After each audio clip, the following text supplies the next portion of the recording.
Hello बच्चों, how are you. तो आज हम लोग डिस्कस करने जा रहे हैं थर्मोडायनामिक में नेक्स्ट टॉपिक, जिसको आप कहते हो हीट कैपेसिटी। ये भी लिटिल बिट इम्पोर्टेंट है, थोड़ा इंटरेस्टिंग है, आपको मजा आएगा। नहीं तो जो लास्ट क्लास में हमने डिस्कस किया था उसी को कंटिन्यू करेंगे। हीट कैपेसिटी तो आप बताइए, what do mean by heat capacity. आप हीट कैपेसिटी किसे कहते हो? Capacity, heat capacity. देखो बच्चों, इसको आप डिफाइन करोगे। गिवन अमाउंट ऑफ सब्सटेंस आपको दिया गया, ठीक है, और आप थर्मोमीटर से उनका टेम्परेचर में मेजर कर लो। जैसे मान लो एक बोतल है, उसमें आपने पानी लिया, अमाउंट चाहे जो भी हो, आप थर्मोमीटर से उसका टेम्परेचर ले लो। जैसे अभी ठंड का टाइम है, तो मान लीजिए 8 डिग्री है इस टाइम, 8 डिग्री सेल्सियस टेम्परेचर है। अब आप क्या करो, उसको हीट करो और हीट करके उसके टेम्परेचर को 1 डिग्री से बढ़ा दो। जैसे 8 है, उस 8 से क्या हो गया 9। अब 8 से 9 का मतलब ये हुआ कि 1 डिग्री से आपने टेम्परेचर बढ़ाया। तो कॉन्सेप्ट ये है कि गिवन अमाउंट ऑफ सब्सटेंस, ध्यान सुनना बच्चे, गिवन अमाउंट ऑफ सब्सटेंस के टेम्परेचर को 1 डिग्री से, 1 डिग्री सेल्सियस या 1 केल्विन से बढ़ाने के लिए जो भी अमाउंट ऑफ एनर्जी आप प्रोवाइड करोगे, that much amount of heat is called heat capacity. Define करिए, amount of heat required to raise the temperature of given amount of substance. Given amount of substance के, given amount of substance के temperature को 1 degree से, 1 degree या 1 kelvin से बढ़ाने के लिए जो भी अमाउंट ऑफ हीट आप किसी सिस्टम को प्रोवाइड करोगे, that much amount of heat is called heat capacity. Getting और नॉट? क्या ये आपको समझ में आ गया बच्चों? तो जरा आप देखिए इसको, ये आपके पास है heat capacity C equal to Q upon delta T। जरा ध्यान सुनो बच्चे, अगर डेल्टा T की value T2 minus T1 equal to 1 put कर देते हो आप, तो C इक्वल टू Q हो जाएगा ना। तो अमाउंट ऑफ हीट, मान लिया पहले 25 डिग्री था, अब आपने 26 बना दिया भाई, 26 कर दिया, तो 26 माइनस 25 इक्वल टू 1 हो गया। तो 25 को 26 में चेंज करने के लिए जो भी आपने अमाउंट ऑफ हीट दिया, तो यहां पे जो चेंज इन टेम्परेचर आएगा वो 1 आएगा बच्चों। तो जो भी अमाउंट ऑफ हीट आप सप्लाई करेंगे वो एक नए टर्म से रिप्रेजेंट होगा। This new term is called, बताइए क्या कहेंगे इसको आप? Heat capacity. ठीक है, तो फॉर्मूला क्या आ गया आपका? Q equal to CdT। तो Q क्या हुआ भाई? अमाउंट ऑफ हीट जो भी आप सप्लाई करोगे, चेंज इन टेम्परेचर, और C आ गया आपका हीट कैपेसिटी। तो यहां पे आप जितना का भी चेंज ले आओ, नीचे लाओगे तो 1 का चेंज मिलेगा ना। अरे मान लो 10 चेंज आया, तो नीचे लाओगे तो 1 हो गया। 10 में इतना क्यों मिल रहा है? 100 degree Celsius change in temperature में इतना मिल रहा है, तो 1 में कितना अपॉन डेल्टा T आएगा, C के बराबर हो गया। That's it. Amount of heat supplied to the system is equal to heat capacity और चेंज इन टेम्परेचर। ये आपके पास आ गया इंपॉर्टेंट फॉर्मूला। जब आप इस पे न्यूमेरिकल प्रॉब्लम सॉल्व करेंगे तो ये आपको काम आएगा। तो आई होप आप लोगों को बच्चों हीट कैपेसिटी समझ में आ गया होगा। ठीक है, क्या कहेंगे?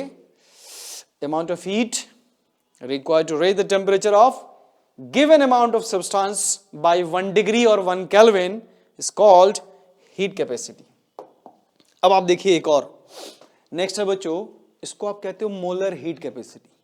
क्या कहते हो? Molar heat capacity. गेस करो इसमें क्या डेफिनेशन होगा, क्या होगा कॉन्सेप्ट? तो अब आप पे एक रिस्ट्रिक्शन लगाई गई, रिस्ट्रिक्शन लगाई गई कि जो अमाउंट ऑफ सब्सटेंस आप लोगे वो 1 मोल होना चाहिए। अगर आपको नहीं समझ में आ रहा, तो जैसे मान लीजिए आपने पानी लिया, एक सिस्टम को पानी 18 ग्राम पानी लिया। अरे यार 18 ग्राम का मतलब क्या हुआ? 1 मोल। अब 18 ग्राम मतलब 1 मोल। वाटर के टेम्परेचर को आपको बढ़ाना 1 डिग्री सी, तो अब वो वाटर की मोलर हीट कैपेसिटी कहलाएगी। तो आप वाटर के अलावा कुछ भी ले सकते हो ना, भी वाटर लोगे तो अल्कोहल, कोई भी सिस्टम बना लीजिए आप, उस सिस्टम के टेम्परेचर को मेजर करो यूजिंग थर्मोमीटर, और वो अगर 1 मोल है और उसके टेम्परेचर को आपने 1 डिग्री से बढ़ा दिया, तो now that is called molar heat capacity. तो देखो बच्चों, amount of heat required to increase the temperature of 1 mole substance here, ये देखना होगा आपको कि 1 मोल सब्सटेंस के टेम्परेचर को अगर आप 1 डिग्री से या 1 केल्विन से बढ़ाते हो तो वो कहलाएगा मोलर हीट कैपेसिटी। बताइए इसका फॉर्मूला क्या होगा भाई, C equal to Q upon N dt। N क्या है, नंबर ऑफ मोल्स, और यहां पे CM साहब क्या, इसको CM कर लो, मोलर हीट कैपेसिटी। तो ये मोलर हीट कैपेसिटी हो गया। तो अगर आप इसको Q के टर्म में लिखोगे तो Q equal to N CM dt। N क्या है बताओ, molar heat capacity, sorry number of moles.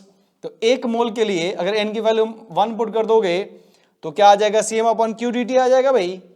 नहीं, आप जितना भी मोल लो उसको नीचे ले आओगे तो 1 मोल के लिए होगा ना। तो CM equal to N upon में लाओगे तो 10 मोल अगर ये है तो नीचे लागो तो 1 मोल के बराबर नहीं हो जाएगा। तो अमाउंट ऑफ हीट Q हो गया, N नंबर ऑफ मोल्स, और इस CM को आप कहेंगे मोलर हीट कैपेसिटी। अब आप इसको 2 तरीके से रिप्रेजेंट कर सकते हो। एक, जो अमाउंट ऑफ हीट आप सप्लाई करेंगे, जो अमाउंट ऑफ हीट आप सप्लाई करेंगे किसको बच्चों, सिस्टम को, तो अगर आपने कांस्टेंट वॉल्यूम पे सप्लाई किया, अगर आपने कांस्टेंट वॉल्यूम पे सप्लाई किया तो वो CB कहलाएगा, CB, ठीक है ना। और कांस्टेंट प्रेशर पे सप्लाई करोगे तो वो CP कहलाएगा। नहीं आया समझ में? तो CV क्या होगा, CV का मतलब molar heat capacity at constant volume, CP का मतलब molar heat capacity at constant pressure. नहीं, तो आप इस मोलर हीट कैपेसिटी को 2 टर्म में रिप्रेजेंट कर सकते हो, molar heat capacity at constant volume, इसको आप CV बोलेंगे बच्चे, molar heat capacity at constant pressure, आप इसको CP बोलोगे। समझ में आया कि नहीं आया भाई? तो जो भी बच्चे 11वीं की परीक्षा देंगे, अभी अभी जो 2021 में होगा आपका 11th से 12th में जाने के लिए, उनके लिए आगे हम देखेंगे CP एंड CV में रिलेशन, जो 2 मार्क्स का एकदम आउट क्वेश्चन होता है, चाहे आप किसी भी स्कूल में पढ़ें ऑल ओवर इंडिया। ये बहुत ही इंपॉर्टेंट क्वेश्चन माना जाता है, स्पेशली फॉर स्कूल। तो आप देखिए बच्चे, एक और टर्म डिस्कस कर लेते हैं, इसका नाम है स्पेसिफिक हीट कैपेसिटी।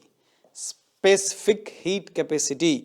अब कहा गया कि अमाउंट ऑफ सब्सटेंस को आप 1 ग्राम फिक्स करिए, 1 ग्राम सब्सटेंस आप फिक्स कर दो बच्चों, और उनके टेम्परेचर को बढ़ाने के लिए जो भी अमाउंट ऑफ हीट आप दोगे, कितना से बढ़ाने के लिए, 1 डिग्री से बढ़ाने के लिए।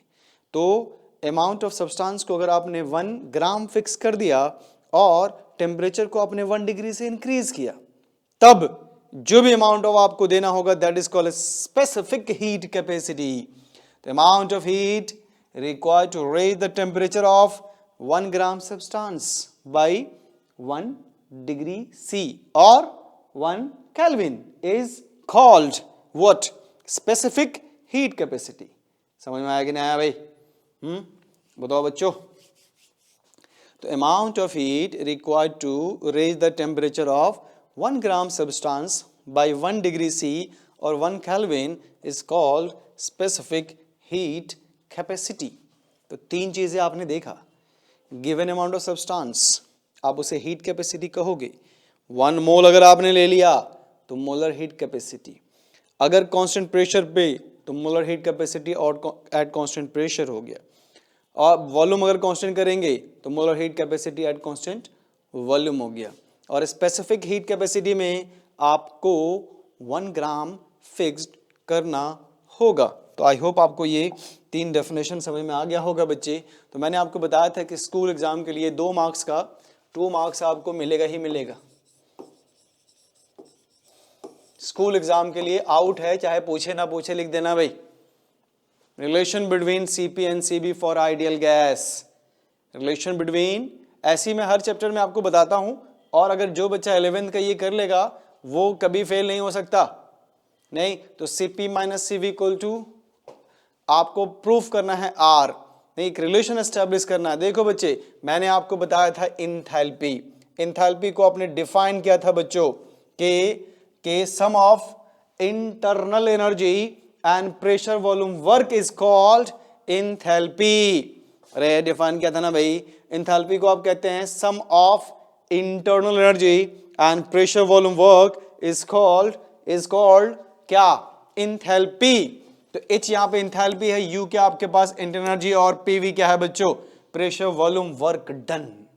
गेटिंग और नॉट। अब आइए, एक मोल के लिए PV इक्वल टू एनआरटी याद है आपको, आइडियल गैस याद है ना, PV इक्वल टू एनआरटी, तो PV इक्वल टू RT लिखोगे आप फॉर 1 मोल के लिए, यस। तो अब आप एक काम करिए, PV के बदले RT लिख दीजिए, बहुत ही आसान है, 2 मार्क्स आपको फ्री का मिल जाएगा भाई। H equal to U plus RT, equation number 1 मान लो, और इसको डिफरेंशिएट कर दो। आप इसको डिफरेंशिएट कर दिए, कहां से, जब आप इसको डिफरेंशिएट करेंगे विथ रिस्पेक्ट टू टेम्परेचर, तो delta change in enthalpy per unit time, और du upon dt, r dt upon dt तो कट के कैंसिल हो गया, 1 आ गया भाई। डेफिनेशन पॉइंट ऑफ व्यू से याद करिए, आपको कहा गया Cp के बारे में, यही था ना, molar heat capacity at constant pressure.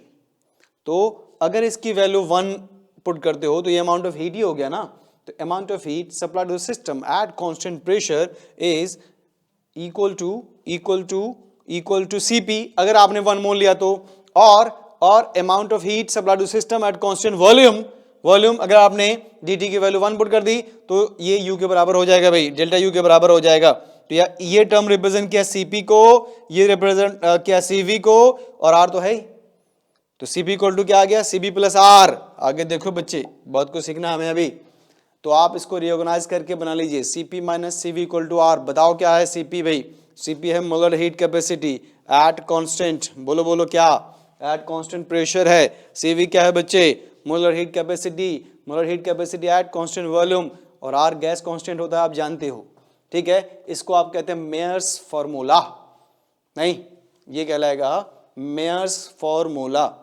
अब एक और टर्म इंट्रोड्यूस हुआ, पॉइसंस रेशियो। तो Cp अपॉन Cv को का रेशियो निकालोगे तो आपको गामा मिलेगा बच्चे, Cp upon Cv equal to gamma, समझे क्या, इसे कहते हैं पॉइसंस रेशियो।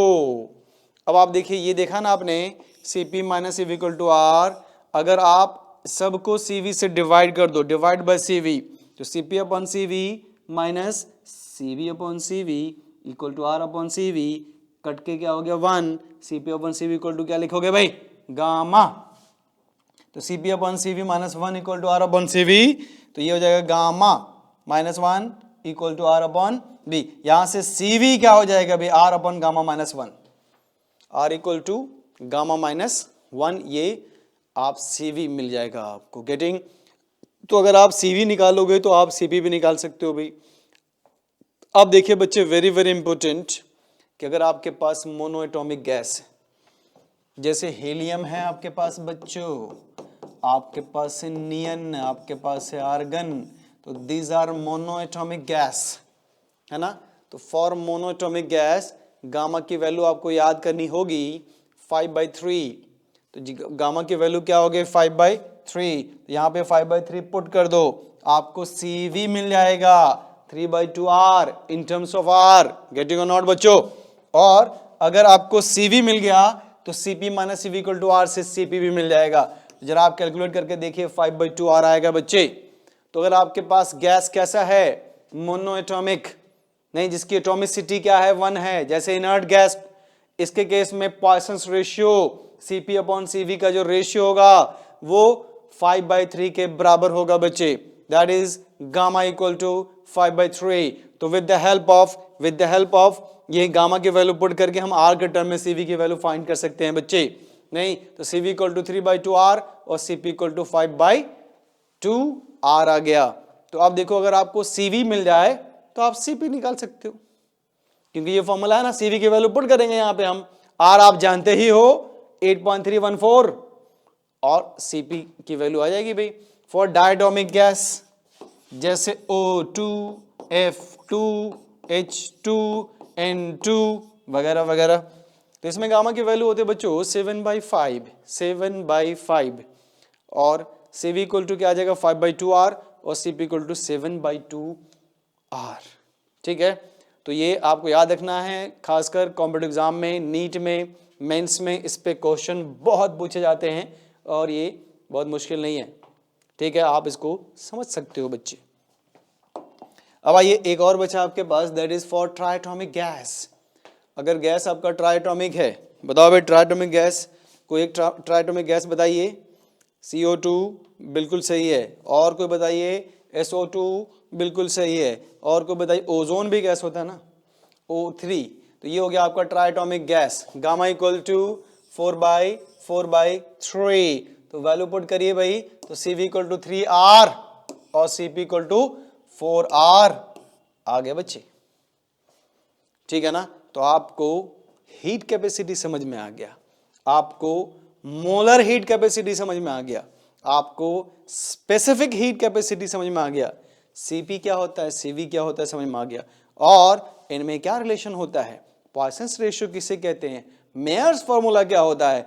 अगर ये सब आप सीख गए हो तो आपने कुछ गेन किया, आपको कुछ मिला। ठीक है ना, तो जब आपको कुछ मिलेगा तो ऑब्वियस सी बात है आपको इंटरनल हैप्पीनेस मिलती है बच्चों, है ना। जब भी आप कुछ सीखते हो, जब कुछ नॉलेज आपको मिलता है तो आप इंटरनली खुश होते हो।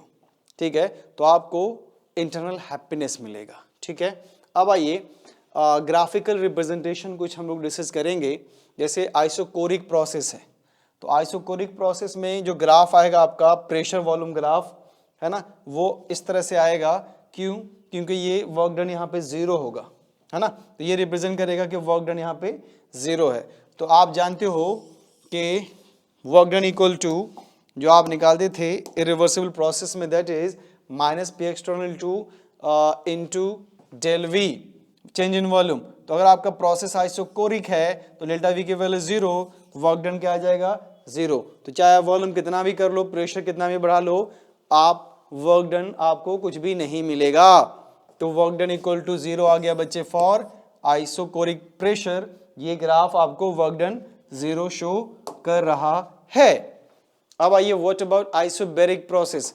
तो जैसा कि आप जानते हो आइसोबैरिक प्रोसेस में हम लोग प्रेशर कांस्टेंट रखते हैं और ये कांस्टेंट प्रेशर पे ही है। अब आप देखिए दो तरह से वर्क डन कर सकते हैं आप, work done on the gas, मतलब work done by the system कह सकते हो इसको, है ना। तो साइन कन्वेंशन अगर आपको याद हो तो work done on the system positive लेते थे हम लोग। तो आप देखिए जब आप किसी सिस्टम पे वर्क डन करोगे तो इनिशियल वॉल्यूम ज्यादा होगा, फाइनल वॉल्यूम कम होगा, मतलब ये कंप्रेस करेगा। बताइए कंप्रेस करेगा नहीं करेगा बच्चों। तो ये आपके पास इनिशियल वॉल्यूम है, ये फाइनल वॉल्यूम है, यहां से यहां तक ये आया। ये जो आपको ग्राफ मिला यही आपको बताएगा वर्क डन। तो ये बताएगा वर्क डन जो कि पॉजिटिव होगा। तो देख लीजिए बच्चे, तो ये आ गया work done on the system, नहीं जो कि पॉजिटिव आया। और ये जो ग्राफ आपने यहां से देखते हैं शेडोड एरिया है, ये आपको बता देगा कि इतना वर्क डन हमने किया। अब अगर work done by the system हुआ, तो work done by the system का मतलब समझ रहे हैं आप? बताइए, इसका मतलब ये हुआ कि वॉल्यूम बढ़ेगा तो ये एक्सपेंड करेगा। तो ये देखिए इनिशियल वॉल्यूम VI है, फाइनल वॉल्यूम VF है, तो फाइनल वॉल्यूम ज्यादा है ना। तो ये जो ग्राफ आप देख रहे हैं, ये जो शेडेड एरिया है, ये आपको बताएगा क्या, वर्क डन। और इसमें जो वर्क आएगा वो नेगेटिव आएगा बच्चों। बताइए ये वर्क जो आएगा दैट विल बी नेगेटिव। क्यों? क्योंकि वॉल्यूम पॉजिटिव आ रहा है ना, V फाइनल ज्यादा है, V इनिशियल कम है। तो ज्यादा माइनस कम करोगे तो आपको क्या मिलेगा भाई, पॉजिटिव वैल्यू। तो फॉर्मूला आपके पास क्या है, W equal to -P external to del V। तो P external to V F minus V I, V final minus V initial. तो वर्क डन क्या आ गया, नेगेटिव। तो work done by the system ये आपको ग्राफ बताएगा। ये एरो रिप्रेजेंट करके आप देखेंगे कि work done by the system हो गया। अब आइए अब कह रहा work done on the gas, कब? जब दोनों वेरी करें। देखिए जब work done on the gas when both pressure and volume very. अगर प्रेशर एंड वॉल्यूम दोनों वेरी करे तो उस टाइम भाई work done on the gas क्या होगा, लेट्स सी। तो देखो बच्चे, ये सेट, ये मान लो ये पहला वर्क डन है, फिर दूसरा है, ये तीसरा है, ये चौथा है, ये पांचवा है। तो आप सारे वर्क डन को फाइंड करो, ये W1 को रिप्रेजेंट करेगा, W2, W3, W4। तो टोटल वर्क डन के लिए आपको क्या करना होगा बच्चे, इन सब को ऐड कर लेना होगा, तो ये टोटल वर्क डन आ जाएगा। तो ये शेडेड एरिया जो है, शेडेड एरिया, ये आपको वर्क डन बता रहा है, जिसमें work done on the gas है, ये work done on the gas है, इसीलिए वॉल्यूम धीरे धीरे क्या होगा, घटता जाएगा। अब आइए, work done by the gas अगर होगा तो वो कुछ इस तरह से ग्राफ आएगा बच्चे, और ये जो शेडेड एरिया है यहां से यहां तक, ये आपको क्या बता देगा, ये बता देगा वर्क डन को। ठीक है, तो ये भी देखना है हमें कि अगर प्रेशर एंड वॉल्यूम वेरी करे तो work done by the system का ग्राफ कैसा आएगा, और work done on the system का ग्राफ कैसा आएगा। अब साइक्लिक प्रोसेस अगर आप है तो मान लो पॉइंट ए से आप पॉइंट बी गए, और बी से फिर सी, और सी से फिर ए पे, तो आप इसे कहते हैं साइक्लिक प्रोसेस।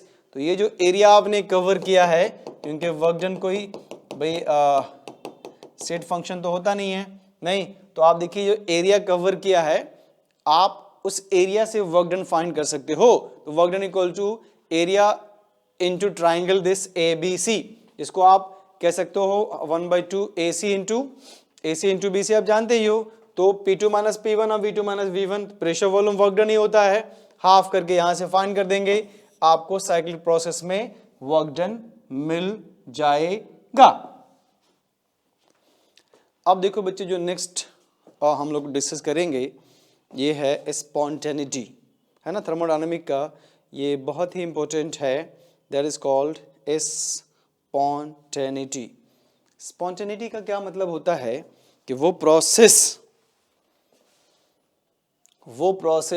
जो प्रोसीड हो खुद से, है ना, या थोड़ा प्रॉपर हम अगर इनिशिएट कर दें तो वो कंटिन्यू चलता रहे।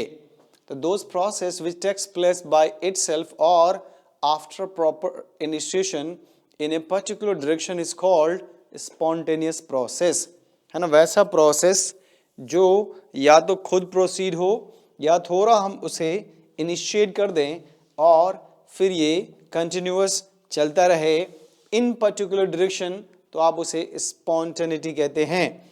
तो जो भी नेचुरल प्रोसेस है, चाहे वो रिवर्सिबल हो या इरिवर्सिबल हो, तो जो भी नेचुरल प्रोसेस है बच्चों, इन सब को हम स्पॉन्टेनियस प्रोसेस कहते हैं। नेचुरल प्रोसेस जो भी होगा आप उन्हें स्पॉन्टेनियस प्रोसेस कहेंगे। तो अब आप देखिए, जैसे आपके पास है flow of water from high level to low level, अगर आप वाटर को high level to low level flow कराते हो तो ये नेचुरल प्रोसेस है नहीं, और ये स्पॉन्टेनियस होगा, आपको कुछ नहीं करना। लेकिन लो टू हाई ले जाने के लिए फिर आपको क्या करना होगा भाई, एनर्जी देनी होगी, है ना, मोटर लगाना होगा। Flow of heat from high temperature to low temperature, अगर आप हीट का ट्रांसफर करते हो high temperature to low temperature तो ये खुद ही होगा। अगर आप एक कप में कॉफी रख दो, कुछ देर के बाद वो ठंडी हो जाएगी, ऐसा नहीं होती कोई कॉफी खुद ही गर्म हो जाए, नहीं।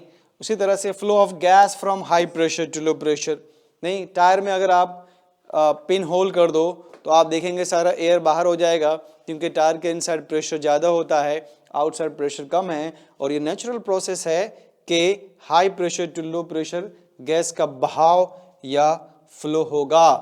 तो क्या ये समझ पा रहे हैं बच्चे, ये वो स्पॉन्टेनियस प्रोसेस हैं जो खुद से प्रोसीड होते हैं, इसको एक्सटर्नल एजेंसी, एक्सटर्नल फोर्स की रिक्वायरमेंट नहीं होती, ज़रूरत नहीं होती। अब देखिए, melting of ice eight 0 degree, ये वो प्रोसेस है, देखो जो आप प्रोसीड होगा, इवोपरेशन ऑफ वाटर, है ना, this is also spontaneous process which proceed by itself. What about next one, देखिए process which required proper initiation, तो थोड़ा इनिशिएट करने के बाद अगर कोई प्रोसेस कैरीड आउट होता है कंटिन्यूअसली तो आप उसे क्या कहेंगे, process which required proper initiation. एक बार इनिशिएट कर दो फिर वो कंटिन्यू चलता रहेगा। जैसे लाइटिंग ऑफ कैंडल, अगर आप कैंडल को थोड़ा बर्न कर दो, जला दो, तो एक बार अगर जल गया तो वो कंटिन्यू चलता रहेगा, फिर आपको आगे कुछ नहीं करना भाई।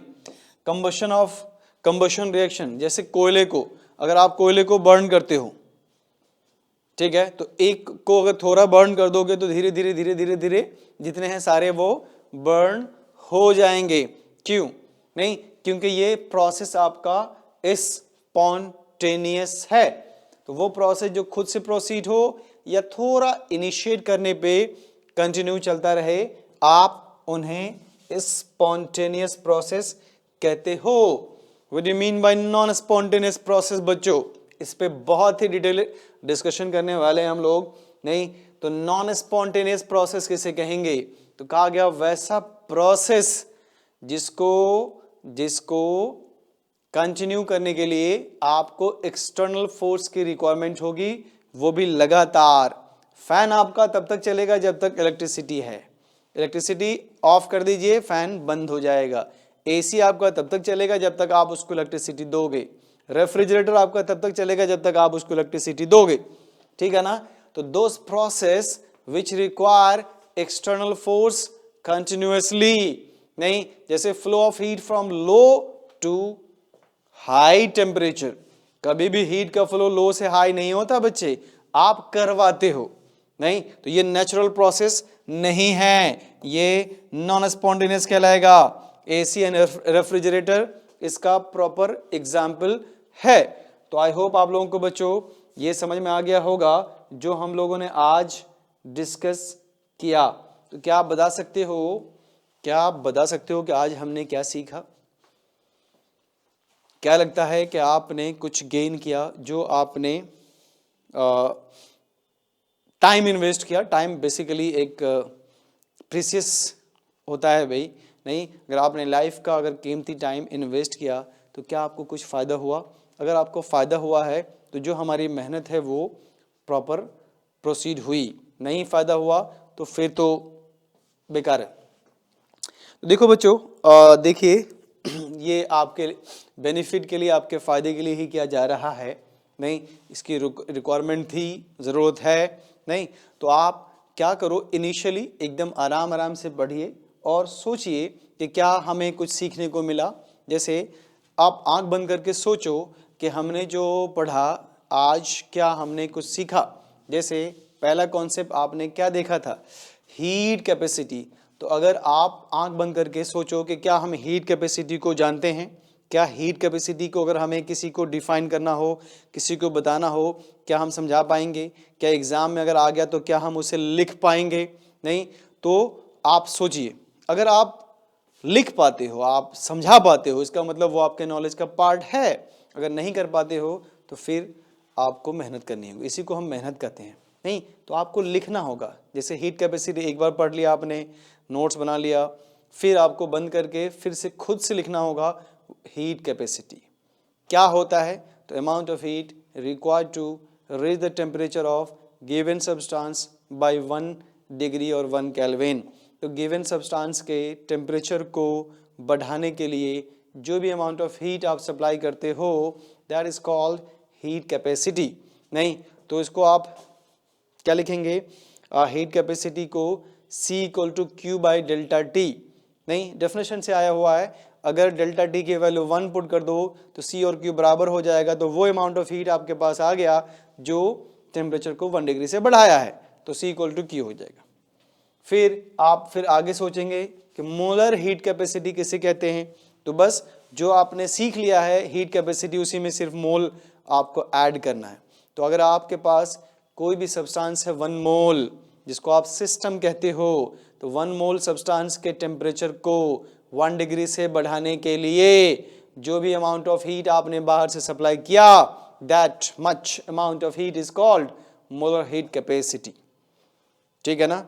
तो इसमें क्या करेंगे बच्चे, 2 पार्ट में इसको डिवाइड किया जाएगा कि डिपेंड करेगा कि जो आप हीट सप्लाई कर रहे हो वो एट कांस्टेंट प्रेशर कर रहे हो या फिर एट कांस्टेंट वॉल्यूम कर रहे हो। अगर आपने अमाउंट ऑफ हीट सप्लाई किया बच्चों एट कांस्टेंट, बोलिए एट कांस्टेंट वॉल्यूम, तो वो अब मोलर हीट कैपेसिटी CV से रिप्रेजेंट किया जाएगा। आप इसे कहेंगे molar heat capacity at constant volume. और अगर यही काम आप कांस्टेंट प्रेशर पे करोगे तो ये कहलाएगा molar heat capacity at constant pressure, getting और नॉट, जिसको आप CP कहते हो। ठीक है, फिर आया बच्चे specific heat capacity. What do you mean by specific heat capacity? तो आपको कहा गया कि किसी सब्सटेंस के टेम्परेचर को 1 डिग्री से बढ़ाने के लिए, कब? जब आपका सब्सटेंस 1 ग्राम हो, नहीं तो 1 ग्राम सब्सटेंस के टेम्परेचर को 1 डिग्री से बढ़ाने के लिए जो भी अमाउंट ऑफ हीट आप सप्लाई करोगे, प्रोवाइड करोगे, that much amount of heat is called what? Specific heat capacity. ठीक है, फिर आपसे पूछा जाएगा कि CP minus CV is equal to R, क्या आप प्रूफ कर सकते हैं? तो यस, आप प्रूफ कर लेना, 2 बार 4 बार 5 बार प्रैक्टिस कर लेना, ये आपके एग्जाम में आएगा। ठीक है, फिर पॉइसन्स फार्मूला, मेयर्स फार्मूला, इस पे क्वेश्चन जो मैंने आपको बताया है, ये इस पे क्वेश्चंस आपको मिलेंगे, नीट में भी मिलेंगे बच्चों और IT मेंस में मिलेंगे, है ना। बहुत मुश्किल वे में नहीं पढ़ते, नहीं, जो एग्ज़ाम आ रहा है बच्चों आजकल जो नीट में या मेंस में, वो इसी लेवल के आ रहे हैं। बहुत ज़्यादा पागलों की तरह पढ़ने की आपको रिक्वायरमेंट नहीं है, नहीं, प्रॉपर आप NCERT पे फोकस करिए, ये वीडियो देखिए और क्वेश्चन सॉल्व करिए। ठीक है ना, तो मुझे लगता है कि आपको ज़्यादा परेशानी नहीं होनी चाहिए तब तक। ठीक है बच्चों, तब तक आप अपना ख्याल रखना, और नेक्स्ट क्लास में आगे जो कि बहुत ही इंपॉर्टेंट है, मैं आपको बताऊंगा कि कोई प्रोसेस स्पॉन्टेनियस क्यों होता है, कैसे हमें पता चलेगा कि हमारा ये प्रोसेस स्पॉन्टेनियस है कि नहीं है, क्या कौन कौन से फैक्टर्स हैं जो डिसाइड करेंगे स्पॉन्टेनियस प्रोसेस को, that we will discuss in next lecture. Bye.